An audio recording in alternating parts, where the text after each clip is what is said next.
British Prime Minister Boris Johnson says he has tested positive for coronavirus. So let's get straight to Nick Payton-Walsh. She is live for us in London with all of this breaking news.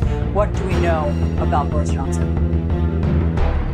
It is a startling development, frankly, for a country just, it seems, beginning to get into the peak of coronavirus cases here. Now, we understand very little apart from what he's put out on his Twitter account here, saying that the test happened in recent hours and he's got mild symptoms but is currently self-isolating. Let's let the Prime Minister, a little more tousled than normal in this video appearance, speak for himself.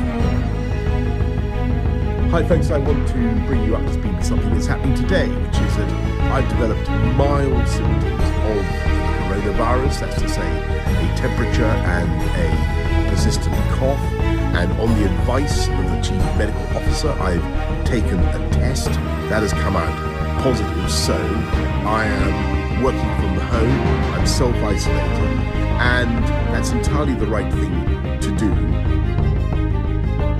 Now, to some degree, this will, I think, possibly galvanise the British population here, some of which have been confused by the government's response, some of which will probably see the fact that if the Prime Minister, with all the precautions around him, can in fact test positive, then they should, in the weeks and days ahead, listen to his advice to, quote, stay at home. He said that he'll be using amazing modern technology, the wizardry, he said, of that magic to continue his job. But of course now, inside that densely populated building of number 10, there will be people trying to work out who needs testing, who needs to self-isolate, and of course the simple job of trying to keep a government going with significant senior members of it unable to perform normal functions or frankly get close to each other is exceptionally complicated given the weeks ahead. But be in no doubt, I'm sure a contingency plan has been behind here, but you know, we have been hearing over the past weeks intermittent cases at senior levels in government of people possibly not showing up to work or indeed themselves saying in fact that they have tested positive.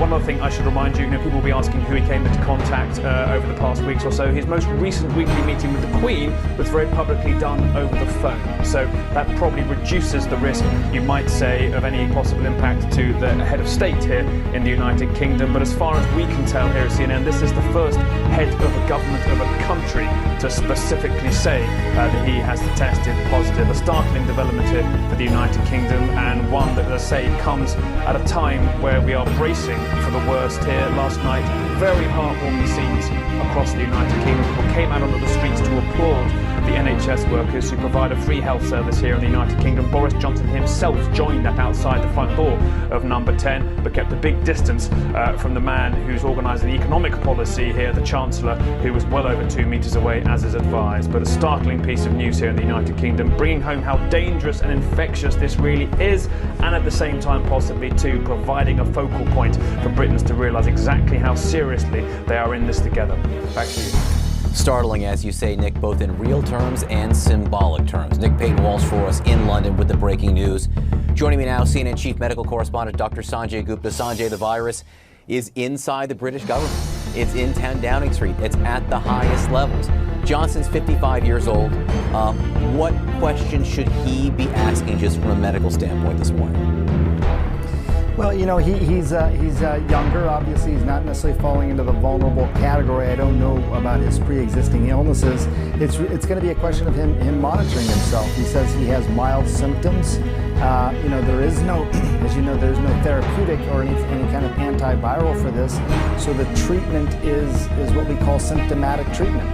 So, you know, if he develops more symptoms, he will have those symptoms treated, and I'm sure he'll get very good care of it.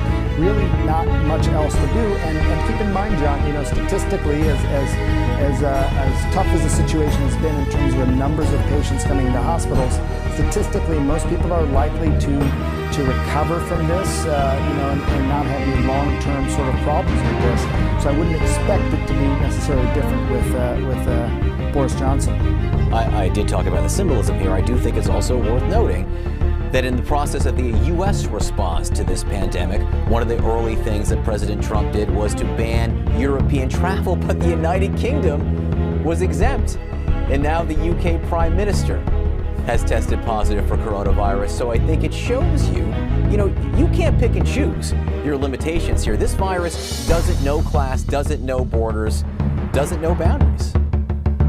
No, it's absolutely true. When you have a virus like this, it's a little strand of genetic material. It's going to go where it wants to go. And, obviously with Prince Charles as well, people who are likely coming in contact with lots of people. I said Boris Johnson did not come in contact with the Queen, but Prince Charles did during the incubation period. All these things are going to have to sort of be contact traced out. It's challenging, especially with people who are out there amidst a lot of people. But I guess it might also make people take this more seriously when you see what's happened to Boris Johnson. Absolutely. Look, when one of your jobs is to shake hands, it does raise questions about that contact tracing.